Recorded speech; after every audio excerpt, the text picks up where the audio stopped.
The millionaire CEO of Lumiere, Victoria Sterling, was sitting by herself at her customary corner table. That Friday night, 4 men entered the house without her noticing. They weren't there for supper, and they moved with the kind of collective tension that precedes violence, their eyes fixed on her with clear hatred. Darnell Brooks, a modest waiter and single father who had concealed his history for 3 years, had to make a decision at that very moment. Everyone was taken aback by what he did next, even himself. Lumiere's white tablecloths were softly shadowed by the warm glow of chandeliers. Executives celebrating deals, couples dressed for anniversaries, and voices kept low beneath the soft drift of jazz piano were the typical Friday night audience. The eatery was located on the ground floor of a downtown glass tower. As night fell, its floor-to-ceiling windows provided vistas of the city lights starting to flicker on. With a calm efficiency that made him almost invisible, Darnell Brooks went between tables. He had been working the Friday dinner shift from 7 to 11 o'clock for the past 3 years. He was also familiar with the beat. Water glasses should be refilled before they are halfway empty. From the right, clear plates. Don't linger, just smile nicely. The salary from the work was sufficient to pay his daughter's tuition and rent. Additionally, it allowed him to pick Lily up from her after-school program each afternoon before to the start of his shift. He was 35, but when he was exhausted, he appeared older. Wide shoulders that he maintained a slight slouch. Warm light from the chandeliers caught the dark brown skin. Tightly curled, close-cropped hair that need trimming. He used to be a clean-shaven cop, but now he had a beard. The majority of patrons never gave him much attention. That was perfect for him. As usual, Victoria Sterling showed there at precisely 8. Darnell saw her walk to table 12 in the far corner after giving her coat to the hostess. Even from the other side of the room, she appeared twice a week, always by herself, and wearing an expensive-looking dark suit. She carried herself as if she had learnt not to waste energy on pointless movements, and her auburn hair was pushed back tight. Over the past year, Darnell has probably served her 20 times. Without making eye contact, she placed efficient orders, ate rapidly, and left large tips. He was grateful that she never made an effort to strike up a conversation. Some patrons appear to believe that waiters are there for flirtation or therapy sessions. The most kind thing Victoria Sterling could do was to handle the exchange as a transaction. Without being asked, he handed her the customary bottle of sparkling water. She looked up for a while, nodded slightly, and looked back at the iPad resting against the little vase of white flowers on the table. With a focused intensity that suggested something wasn't going well, her fingers moved across the screen. Darnell retreated in the direction of the service station by the kitchen doors. In his pocket, his phone buzzed. Carefully removing it, he made sure Mr. Harrison wasn't observing from the host stand. His daughter sent the text. He instantly replied back, "Dad, can you come home early tonight?" "What's wrong?" "Not at all. I simply miss you." The tug in Darnell's chest was familiar. Now 7 years old, Lily still wanted him home for bedtime tales, even though she was old enough to comprehend that he worked evenings. He looked up at the bar's clock. He has 3 hours remaining in his shift. By 11:30, I'll be home. I adore you. I also adore you. He picked up the tray of appetizers that was waiting beneath the heat lamp and put the phone back in his pocket. Table 7. With each round of drinks, the laughing of a group of lawyers celebrating something grows louder. With the same courteous grin he had perfected, he served their calamari before stepping back before they could engage him in conversation. The front door opened. Darnell's focus instinctively changed. Monitoring newcomers and predicting who would need menus and who would go directly to the bar was part of the job. 4 men entered. They had nothing on for Lumiere. One of them was wearing a faded Carhartt coat with paint spots on the arms, along with jeans and a work jacket. The hostess smiled professionally as she walked up to them, but Darnell stopped moving because of something about their body language.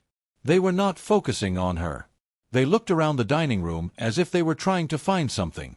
When one of them, the tallest, with graying hair and a strong jaw, saw Victoria Sterling's table, his attitude changed to one of coldness and sharpness. A familiar feeling crept up Darnell's back. The instinct that distinguished regular calls from potentially dangerous circumstances was the same alert he used to go on patrol. When he left the police force 3 years ago, he made an effort to suppress that inclination, but it didn't seem to have disappeared. Without waiting to be seated, the four men passed the hostess. They sat down next to Victoria's. The floor was being loudly scraped by 4 chairs. With a hint of annoyance, other diners looked over. The males kept their menus closed. They did nothing but sit. With tense, hushed murmurs, 3 of them turned to face Victoria. Using the pretext of replenishing glasses at a nearby table, Darnell picked up a pitcher of water and approached. He positioned himself such that he could hear bits and pieces of their talk while maintaining a casual gait. "That's her," said the tall, gray-haired woman. There was a hint of barely contained rage in his voice. "The CEO is Sorling Ventures. Are you certain?" Another man, younger, his hands full of tense energy. "I saw her face on the news and committed it to memory. Victoria Sterling is that person." The third man bent over. "What then should we do?" "Just take a seat." "We informed her. We let her realize the consequences of her choices." Darnell gripped the water pitcher more tightly. He turned to face Victoria. Unaware, she continued to stare at her screen. Despite the severity of her expression, the gentle lighting made her appear almost frail, as if she had learned to protect herself from a world that continued to strike back. He had to reflect. Dinner was not the reason these men were here. They had the wrong kind of energy, the kind of general unease that preceded acts of violence. What could he do, though? Give Mr. Harrison a call. Get them expelled on the basis of a sentiment? Other than the fact that Darnell had previously witnessed this, they had not yet taken any action. The silence that preceded the storm, the way irate men found strength in one another until one of them initiated contact. The tall one, the leader, then turned to face Darnell. For 2 seconds, their gazes locked. The man's face sparked with something. Acknowledgement. Darnell's pulse quickened. His thoughts were racing as he turned aside and headed back towards the kitchen. Now he recalled them. 5 years ago, there was a pub brawl at Rosie's on the south side. As a patrol officer, Darnell had been the first on the scene. Before anyone was gravely harmed, break it up. They had all paid fines, been arrested, and spent the night in jail. Nothing significant. However, during the booking process, the tall man, whose name was Victor, had glanced at Darnell and made a comment. "I remember faces. Officer Brooks." Darnell made himself take regular breaths. Perhaps Victor didn't see him. The beard is 30 pounds heavier and has different hair. However, this was not about Darnell, even if Victor did recall.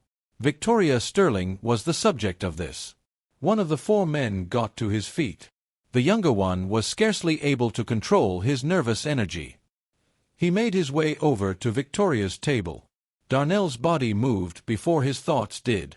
3 steps before the man could reach Victoria, he cut across the dining room and stopped him. "Could I assist you in any way, sir?"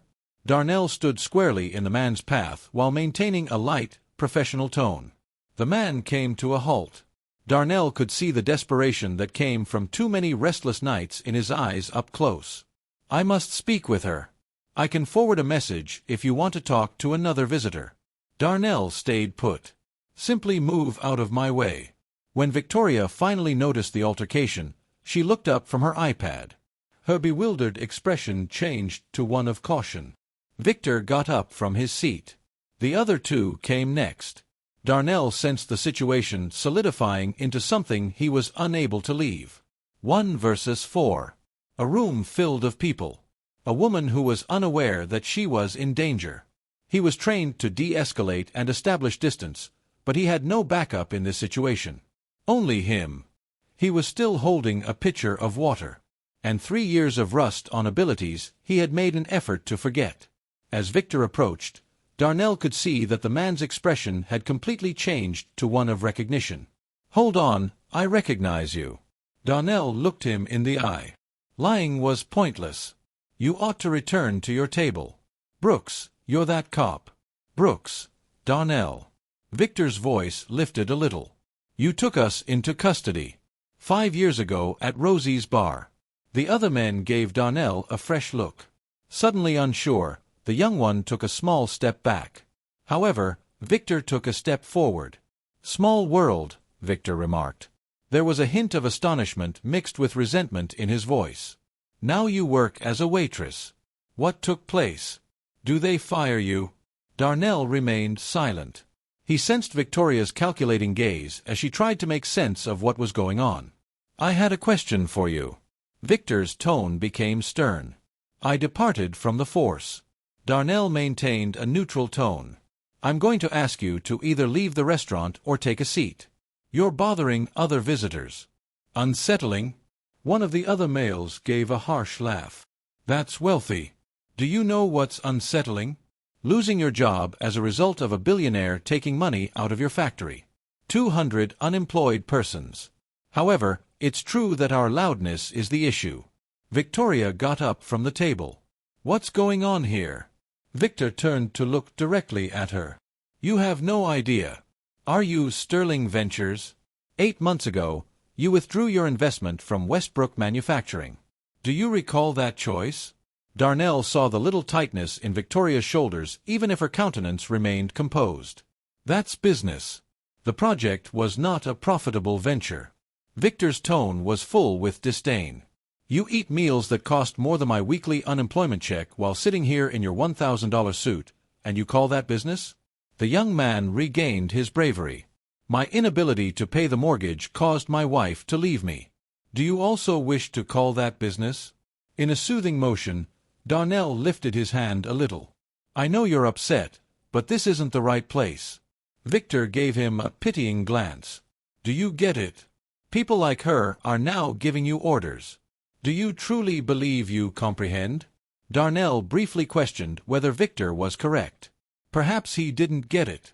Perhaps he had chosen to avoid confronting the world that had shattered him by taking the easy route and hiding in this profession.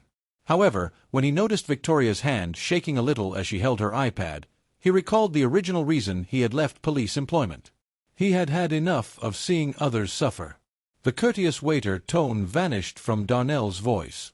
With the authority he had carried for 8 years in uniform, it emerged.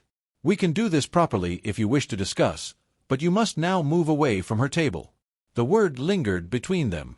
Unbeknownst to him, Darnell's stance had changed to square his shoulders, center his weight, and have his hands relaxed but prepared. The muscle memory of a man with conflict management skills. After examining him for a while, Victor gave him one nod. "Okay, Brooks, let's have a conversation." Darnell pointed to the back of the eatery. "Out rear is a patio. There, we can converse without bothering anyone." There was silence in the dining room. Other visitors observed with the cautious silence of those attempting to avoid becoming involved. Victoria stood by her table, her face unreadable. Another waiter on the floor, Sarah, noticed Darnell. His head inclined slightly in the direction of the kitchen, their unspoken warning sign for disaster. With a barely noticeable nod, she went to the back to notify the manager. In theory, the patio served as a service area. In between rushes, employees gathered in this brick-walled concrete area to regain their breath. A table that had been pulled out months ago was surrounded by a few metal seats. Overhead, string lights were suspended. They burned out half of them. The stench of grease from the kitchen vents permeated the chilly night air. The 4 men poured out while Darnell held the door open. The child continued to look back into the dining room as if he already regretted this. One of the other 2 had a linebacker-like build. The other man moved with the tired caution of individuals who had learnt to anticipate disaster, and his hands were weathered. The last person outside was Victor. He came to a halt in front of Darnell. "Are you merely defending your wealthy clients, or do you genuinely wish to assist us?" Darnell looked him in the eye. "I want to prevent this from growing worse." "It's too late for that. Already, things are getting worse. It has been 8 months. The noise from the restaurant was muffled as the doors shut behind them. Distant traffic was overtaken by the sounds of the city. A few blocks distant was a siren. The sound of air conditioners. Darnell took out a metal chair. "If you'd like, sit. I can fetch you water, coffee, or whatever else you require." "Coffee is not necessary." Victor remained upright with his arms folded. To comprehend what she accomplished, we need that woman in there. At last, the apprehensive young guy spoke. "My name is Tommy. Tommy Davis. For 12 years, I was employed at Westbrook Manufacturing. I worked as a welder. I was assigned to specialty products and custom orders that required accuracy. That work made me proud. Tommy's face was etched with tiredness, which Darnell could see. The kind that resulted from months of shame and unemployment. The linebacker took a heavy seat. Johnson, Mike. When the machines broke, I fixed them. 20 years in that factory. The thin, weathered-handed man stayed upright. Ray Sullivan. I was in charge of the third shift. I am in charge of 52 persons. Darnell took in this knowledge. They weren't professional offenders. These were men in the workforce who had been depleted by their circumstances. Victor gestured to Darnell. And you? Do you recall taking us into custody? I recall. You handled it with professionalism. Didn't mistreat us. Didn't belittle us. That's the sole reason we're out here chatting rather than making a big deal. Victor's face grew gloomy. However, that does not imply that we have faith in you. You continue to work for individuals such as her. Ree said in a low voice. We should be aware of who we are speaking to if we are sitting out here. What took place with you? You left the force, but why? Darnell observed all four of them. A part of him was sick of hiding, while another part wanted to divert attention in order to conceal his background. I was with the Community Intervention Unit, he stated. We dealt with instances when it was necessary to defuse tension before violence occurred. I believed I was competent at it. He looked them in the eye. I was then summoned to a household conflict. The husband had consumed alcohol. The wife felt afraid. I spoke with him. I believed I had soothed him. I then departed. The air felt cooler at night. Darnell was able to see everything once more. The tiny home. His own assurance that he had handled it, the woman's eyes pleading with him to stay. She was admitted to the hospital 2 hours later with a shattered jaw and 3 broken ribs. He had held off till I was gone. Darnell's hands were flat on the table. After that, I lost faith in my own judgment and returned my badge. The next silence was one of comprehension. At last, Victor took a seat. You understand, then, what it's like to lose your specialty. I understand. Tommy bent over. 3 months ago, my wife abandoned me and stole our son. I would get up every morning, put on work clothes, and act as though I had a job. I would spend 8 hours driving to the library to complete applications. After that, I would return home as if I had been at work. Mike gave a headshake. My daughter was forced to leave college. She is currently employed at Target. She assures me that it's okay, but I can tell by the way she looks at me that I broke a pledge. Ray clasped his aged hands together. The 52 workers on my shift asked me what to do when Westbrook closed. They had faith in my ability to provide answers. He gave Darnell a look. I had none. Their tales weighed heavily on Darnell. From her corner table, Victoria Sterling was unable to see this. The human cost of corporate choices. These men's identities had been constructed around jobs that were no longer available. I know why you're upset, Darnell remarked. However, pursuing Victoria Sterling won't make things better. Victor clenched his jaw. So we're just meant to accept it? No, but making her listen is not the same as making her a target. You were prepared to scare her when you arrived. Tommy got up and said, That won't help. Nobody was threatened by us. All we wanted was for her to see us. Darnell muttered, You wanted more than that. I understand the impulse, but it won't be beneficial. The restaurant's door opened. Victoria Sterling went out onto the patio. Darnell instantly got to his feet. You ought to return inside, Miss Sterling. She focused on the 4 men, ignoring him. I heard a little of what you were saying. Westbrook Manufacturing. I recall that choice. Victor got to his feet carefully. The other 3 followed suit. Victoria's voice didn't waver. The factory was losing money, so we withdrew our investment. That is the reality of business. Business reality. Tommy's voice broke. You keep saying that as if it absolves you. I'm speaking the truth. Mike moved up 1 step. This is a fact. 200 people lost their jobs because you thought the numbers weren't good enough, not because they weren't working hard enough. Darnell could sense stress in Victoria's shoulders, but her countenance remained calm. This kind of confrontation was unfamiliar to her. "Did you ever come to the factory?" Ray asked in a low voice. "Did you ever get to know the staff before you pulled out? Investing doesn't operate that way. We looked at data forecasts." "So, no," Ray cut in. "You didn't get to know us. To you, we were simply data." Victoria's face flickered with something. Perhaps the initial fissure in her armor. "I wouldn't have time to manage my business if I went to every investment property. That's the point, though." "You run a company," remarked Victor. "You handled our lives as though they were nothing." Darnell shifted between them. "Why did you come out here, Miss Sterling?" For the first time since he had begun serving her, she turned to face him. He could see doubt in her eyes. "Because the waiter who served me water for a year just revealed he used to be a police officer," she replied. "Because 4 men appeared and said my choices ruined their life. Because tonight doesn't make any sense." "What makes sense?" Victor replied. "Is that you're finally seeing the consequences of your choices?" Victoria looked up at him. "And what were you planning to do before this man stopped you?" The query lingered in the atmosphere. Victor parted his lips, then shut them again. Tommy finally said, "We just wanted to talk." Victoria corrected, "You wanted to intimidate me. A woman eating by herself is approached by 4 men. You were fully aware of how that would feel." Victor's face became stern. "Excellent. You ought to understand what it's like to lose your security." Once more, Darnell shifted between them. "Victor, that's enough. You expressed a desire to speak. Talk then. Tell her what I need and what you need." Victor spoke up. "I must get my job back. I must be able to meet my wife's eyes. I have to stop worrying about how I'm going to pay the mortgage when I wake up at 3 in the morning." Mike continued, "I have to get my daughter back to college." Tommy's voice was hardly audible above a whisper. "I must quit acting like this." Ree remained silent, but the anguish in his eyes spoke a lot.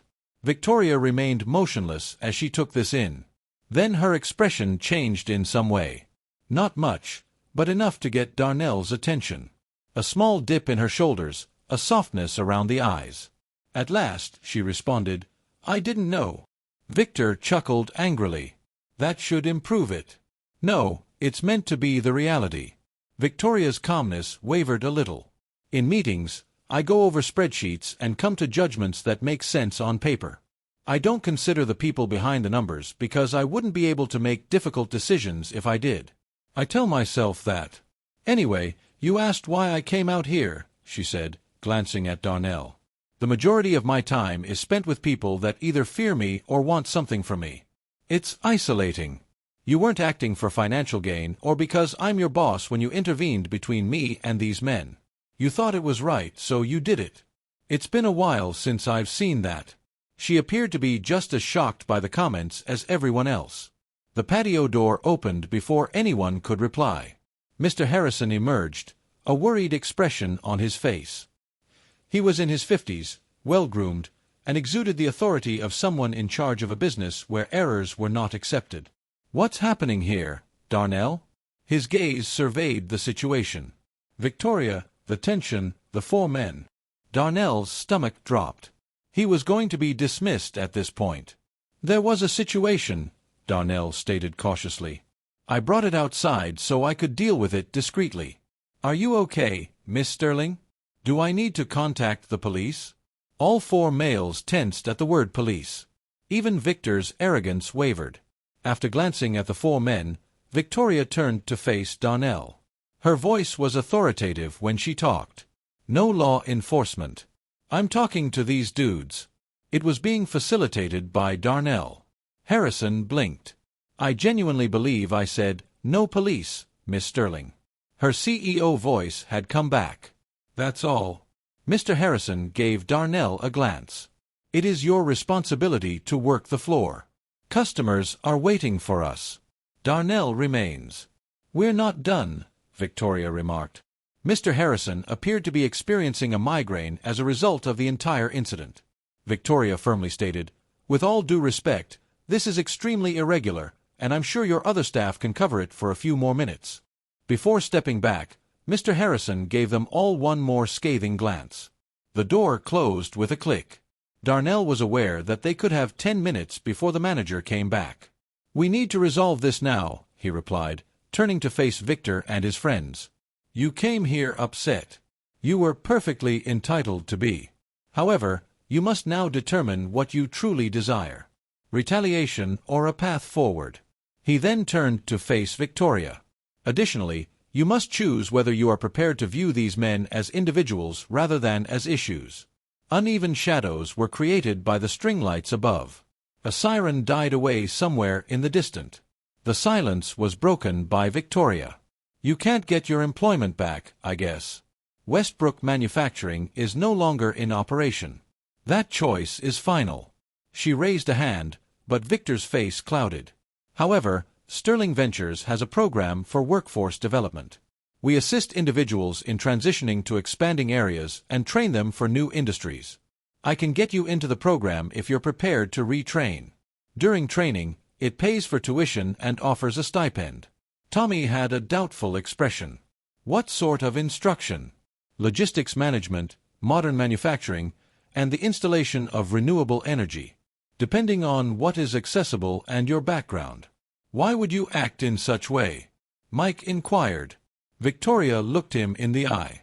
"I was reminded tonight that there are people behind every business decision. Additionally, it was less expensive for me to make this offer than to live with the knowledge that I could have assisted but choose not to." Ray spoke softly. 52 individuals from my shift. Can they also participate?" "Indeed." Darnell noticed a change in Victor's expression, even though he still had his arms crossed and appeared doubtful. Perhaps the start of optimism battling resentment, but not precisely trust. "And how does this benefit you?" Victor inquired. Victoria gave a cold smile. "At night, I get to sleep. That has some value." The four men looked at each other. Darnell said nothing, giving them time to think. Tommy nodded at last. "Okay, I'll try it," Mike said. "Me too," Ree just replied. "Yes." Everyone looked at Victor. His mouth was clenched as he stood still for a long time. Then he lowered his shoulders a little. "All well, but I need it in writing." "By Monday, you'll receive a formal offer," Victoria stated. At last, the tension that had pervaded the terrace started to subside. The resolution wasn't ideal. For that, too much harm had been done. However, it was something. A shaky pact based on fatigue and dim hope. Victor took a step forward Darnell and held out his hand. "Brooks, you're okay." Darnell gave him a handshake. "Before my employer fires me, I must return inside." The four men made their way to the door. Tommy paused and turned to face Victoria as they filed out. "Thank you," he said. "I am aware that you were not required to do this." After Victoria gave one nod, they vanished. In the terrace, Darnell and Victoria were by themselves. Dishes clattering and subdued talk could be heard coming from the restaurant through the door.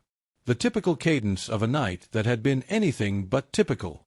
"You could have called the police," Victoria remarked. "Why didn't you?" "Because I have witnessed the consequences of treating desperate people like criminals. Nothing is fixed by it.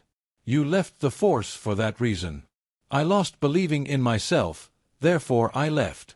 Victoria looked at him curiously. "You trusted yourself tonight, though. You intervened and dissuaded them. These are the behaviors of someone who is skilled at what they do or who was fortunate. I don't believe that luck played a significant role." She reached for her phone. "Is your name Darnell Brooks?" "Indeed.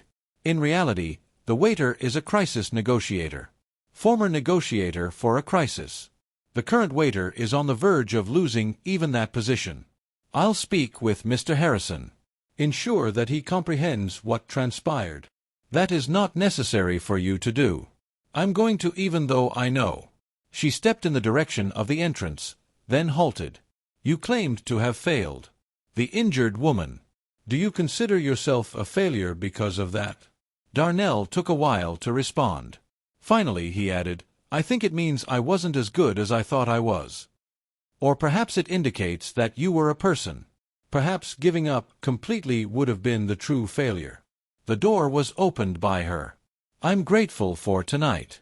For reminding me of something I had forgotten. What is that? That caring for strangers is feasible. She returned inside. For a moment, Darnell stood by himself, allowing his adrenaline to subside. His breathing was even and his hands were steady now. He had been hiding for 3 years. All of that had rushed back tonight. He didn't feel like a failure for the first time since he had returned his badge. He had a sense of self. Darnell looked at the time. 9:45. He sent Lily a text. I'll shortly return home. I had a fascinating evening. I adore you. After that, he returned inside to deal with the potential repercussions. However, as soon as he entered, he saw Victoria standing next to the host stand and having a quiet conversation with Mr. Harrison. The manager's look had changed from one of rage to one of comprehension. Victoria glanced at Darnell, nodded slightly, and picked up her coat. She stopped at the entrance and gave him another glance. Her expression had changed in some way. Perhaps the start of warmth, but not quite. She vanished into the night after that. Darnell was approached by Mr. Harrison. Now it's my office. Mr. Harrison pointed to the chair in the little office that smelt of cappuccino and old documents. Darnell took a seat. Miss Sterling described the circumstances. 4 men came here to confront her, the manager stated. To avoid creating a scene, you moved them outside. Is that correct? Yes, sir. Mr. Harrison massaged his eyes and removed his glasses. I ought to fire you. Leaving your tables and escorting combative men to our patio. Darnell nodded, acknowledging that any of those acts would typically be grounds for firing. However, I won't. Mr. Harrison replaced his spectacles. You might have avoided a violent situation, according to Miss Sterling. She is one of our finest customers, and she also threatened to quit if I dismissed you. The words fell awkwardly. Due to financial pressure, Darnell did not want to stay in his position. Thank you, Darnell responded cautiously. However, I understand if you must let me go. I have 30 years of restaurant management experience. I am able to distinguish between those who create issues and those who resolve them. Mr. Harrison bent over. Miss Sterling noted that you left your job as a police officer and member of the community intervention team to work as a waiter. Earlier, Darnell had told Victor the truth. At least in part, he owed his boss. On the job, I made a mistake. I didn't act quickly enough, and someone got hurt. After that, I was unable to trust my judgment. But you trusted it tonight. I had no other option tonight. There are always options available to us. You made the decision to participate. The manager got to his feet. Returned to the ground. An hour remains. Next time, Darnell. And I hope you don't come grab me first the next time. I get it. I get it. Darnell felt strangely lighter as he departed. Noting Victoria's half-finished dinner and the substantial cash tip she had left, he cleared her table. While Sarah grumbled about a table that had been there for too long, the remainder of the shift went by in a familiar rhythm, wiping tables, replenishing salt shakers, and tallying tips. His feet hurt by 11:15, but his thoughts were clearer than they had been for months. Darnell looked at his phone as he made his way through the parking garage to his car. A picture from Lily, a crayon painting of a stick figure with the words, "I love you, Dad," and another text from an unidentified number. I'm Victoria Sterling. I got your contact information from Mr. Harrison. When you have a moment, I would want to talk to you. I don't want to put you under any pressure, but I have a suggestion that might be of interest. Darnell gazed at the message. There was a part of him that wanted to disregard it. Keep his life uncomplicated, although there was a fascinating side to it. I'm free tomorrow afternoon if that works, he replied via text. Sock received the answer right away. I'll forward the address to you. Darnell continued to relive the events of the previous evening as he drove home through deserted streets. Mrs. Robinson, who lived across the hall, was dozing off on his couch while a cooking show was softly playing on the TV when he opened the door to his flat. She was a retired teacher in her 60s who had been keeping an eye on Lily for 3 years since Darnell's mother died and he was left without family. For Lily, she had taken on the role of a grandmother, the type of community needed to raise a child on your own. Darnell put a kind hand on her shoulder. Despite the late hour, she was aware when she woke up. How was Lily? Darnell inquired. As usual, flawless. She completed her assignments. We ate dinner. By 8:30, she was in bed. Mrs. Robinson collected her belongings. How did you spend the evening? Darnell considered the query. It's complicated, but all right. Sometimes complexity is a wonderful thing. Indicates that things are evolving. Darnell checked in on Lily after she departed. In her tiny bedroom, surrounded by books and plush animals, she was fast sleeping. Spread across the pillow was her curly, dark hair, which resembled her mother's. She curled one hand close to her face. Her serene appearance gave him a chest ache. He lifted the cover a little and planted a kiss on her forehead. She stirred but remained unconscious. Darnell sat on the edge of his bed in his own room. For 3 years, he had persuaded himself that taking a back seat was the best course of action and that everyone would be safer if he stayed out of situations when his judgment was crucial. However, something he had forgotten was brought to his attention tonight. There were moments when doing nothing was riskier than doing something. He lay down, but it was difficult to fall asleep. His thoughts kept going back to Victoria's text. How would a CEO approach a waiter? The following morning, Lily told Darnell about her drawing while he was preparing pancakes. 3 people, a house, a son, and flowers all over the place. The fact that the family consisted of simply her and him in real life was not mentioned by her. She drew 3 every time. Can we go to the park? After lunch, Lily inquired. First, I have a meeting on Saturday. Someone wants to discuss something with me. It won't be long. Easy and comfortable, they spent the morning together. But Darnell became more nervous as 1:30 drew near. He drove downtown after leaving Lily with Mrs. Robinson. Victoria's address led to a 20-story office building made of steel and glass. The whole 15th story was held by Sterling Ventures. After giving the receptionist his name, Darnell was told to wait in a room with abstract paintings and leather chairs that most likely cost more than his automobile. The fact that he was the only black person in the foyer was something he had long since forgotten, yet he still felt it. 10 minutes later, Victoria showed there, looking more relaxed than she had at the restaurant but still exuding control. She wore a gray jumper, dark jeans, and shoulder-length hair. In this sense, she appeared younger, more like a person than a CEO. "Thank you for coming," she remarked, giving him a handshake. "My office is this way." He trailed her through a labyrinth of conference rooms with glass walls and cubicles. With windows facing the city, her office was located in the corner. With the exception of a laptop and one picture frame, the desk was spotless. Darnell couldn't see the details, but he could barely make out what appeared to be a family photo.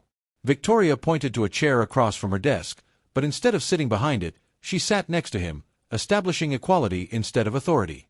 Victoria said, "I've been thinking about how you handled that situation last night.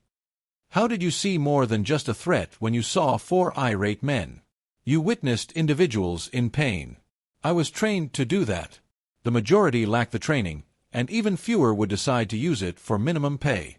She leaned forward a little. "I'd like to provide you a job offer." Even though Darnell had anticipated this, hearing it still seemed unreal. "I work. Your job doesn't make the most of your skills. I would like to offer you a job at Sterling Ventures as the manager of community relations. It would be your responsibility to act as a liaison between our investments and the communities they influence, seeing how our business decisions will affect people before they are made." Darnell's heart began to race. "I'm not eligible for that. I'm not a business graduate. I have no knowledge of company structure. Your ability to listen makes you eligible. You understand how to defuse a situation. You are able to focus on people rather than issues." Victoria reached into her desk drawer and took out a folder. "This is the job description, salary range, and position. Bring it home. Consider it. There's no pressure." The folder was opened by Darnell. His stomach dropped at the salary. His earnings at the restaurant had more than tripled. Enough to stop fretting about every unforeseen bill, save for Lily's college, and relocate to a better flat. But he was also afraid of the number. This was more than a shift of employment. This was returning to a world where his choices were important and he might make mistakes once more. "Why me?" he questioned. You could hire someone with real experience because you didn't contact security or hide when 4 individuals showed up last night prepared to harm people. You took the initiative and spoke to them in a personal manner. You can't teach that. Character is that. With his thoughts racing, Darnell closed the folder. Could I ask you a question? You offered those men the training program last night on the patio. Did you make that up, or was it something you had been preparing? Victoria gave a small smile. Both. The program is in place. It has been with us for 2 years, but until that point, I had never considered giving it to the employees of Westbrook Manufacturing. You changed the way I perceive them. And you want me to do that? Change the way you perceive people? I want you to ensure that we don't produce additional individuals similar to Tommy Davis and Victor Hayes. People who are needy and feel invisible because we aren't bothered to think about them. It was captivating. More than captivating. When Darnell left the police service, he believed he had lost everything. An opportunity to assist others. To put his abilities to good use. But what if he didn't succeed once more? What if he continued to make poor decisions? His hesitancy seemed to be read by Victoria. I am aware of your fear. You told those men about the injured woman last night. You've been defined by that failure. It should characterize me. I made a mistake with serious repercussions. And you gained knowledge from it. You are just the right kind of person for me because of that. Someone who is aware that choices have consequences. She got to her feet. Spend the weekend. Consider it. Give me a call on Monday with your response. Darnell folded her in his hand and stood up too. What happens if I refuse? After that, I'll honor your choice and continue to visit Lumiere times a week. Darnell saw folks working even on Saturday afternoon as he made his way back through the office. He purposefully avoided the world where young professionals were developing their careers. He glanced over the folder once more in the downlift. The job description contained terms like community liaison and stakeholder engagement, which sounded like business jargon, but it was actually asking him to perform what he had done the night before. Observe people, pay attention to them, and make them feel heard. Darnell took his time driving home, making his way through the neighborhoods he used to patrol. In daylight, the city appeared different, less perilous and more intricate. Lily was coloring at the kitchen table at home. When he entered, her expression brightened and she looked up. You're home early, Dad. He lifted her and whirled her around. She was almost too heavy to lift now because she was getting too large. However, she continued to laugh in the same manner. Darnell put her down and said, I had a meeting. How is your Saturday going? Excellent. Once more, Mrs. Robinson prepared me pancakes. Can we now head to the park? Of course. The playground 3 blocks away was where they spent the afternoon. She yelled, Higher! And giggled at the sky as Darnell pushed her on the swings. She swung, catching the afternoon light as her beaded braids sailed behind her. Other parents chatted or browsed on their phones while sitting on benches. Regular Saturday activities, the kind of uncomplicated joy Darnell had battled to create. But he questioned whether being cautious was really the best course of action for Lily as he watched her confidently and fearlessly ascend the jungle gym. By avoiding difficulties, what type of lesson was he imparting? By allowing one setback to determine everything. After Lily went to bed that night, Darnell sat with Victoria's folder at his kitchen table. After carefully reading the job description, he took another look at the salary plan. Everything would change because of the salary. The painting itself, however, spoke to something he'd attempted to hide more than the money. He considered Mike, Tommy, and Victor. For men arrived seeking retribution and departed with optimism. Programs or funding had not brought about that change. It had occurred as a result of someone paying attention. What if he could make a living doing that? What if he could act as a mediator between corporate choices and their effects on people? Darnell considered what Victoria had said. Perhaps giving up completely would have been the true failure. He would allow one error to define him for 3 years. He had persuaded himself that avoiding responsibility was safe and that taking a step back was honorable.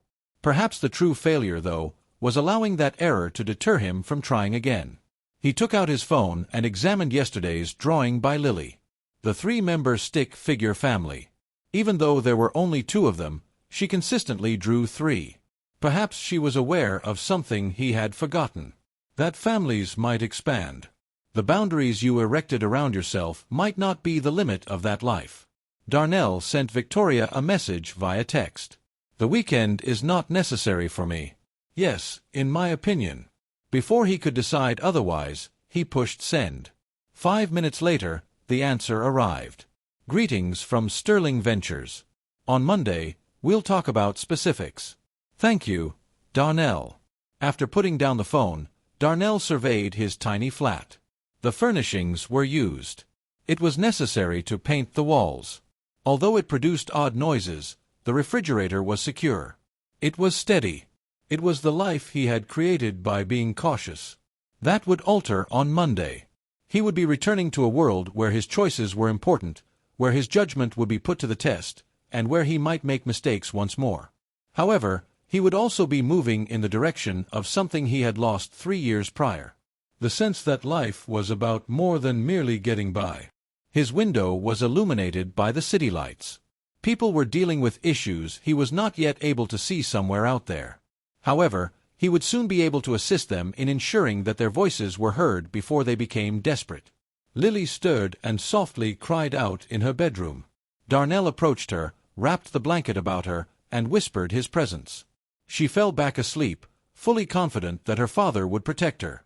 He was afraid of that trust, but it also made him realize that he couldn't continue to hide. There would be fresh difficulties, obligations, and opportunities for failure on Monday. However, it would also present fresh chances for him to assist others and apply the abilities he had been given to a worthwhile endeavor. Darnell took another look at Lily's drawing. The sun, the house, the flowers, and the family of 3. Perhaps she had been sketching the future rather than the past. Perhaps she had been demonstrating to him what might be possible if he had the courage to attempt. After turning off the light, he stayed in the doorway for a while, observing her breathing in the shadows. Sunday was tomorrow.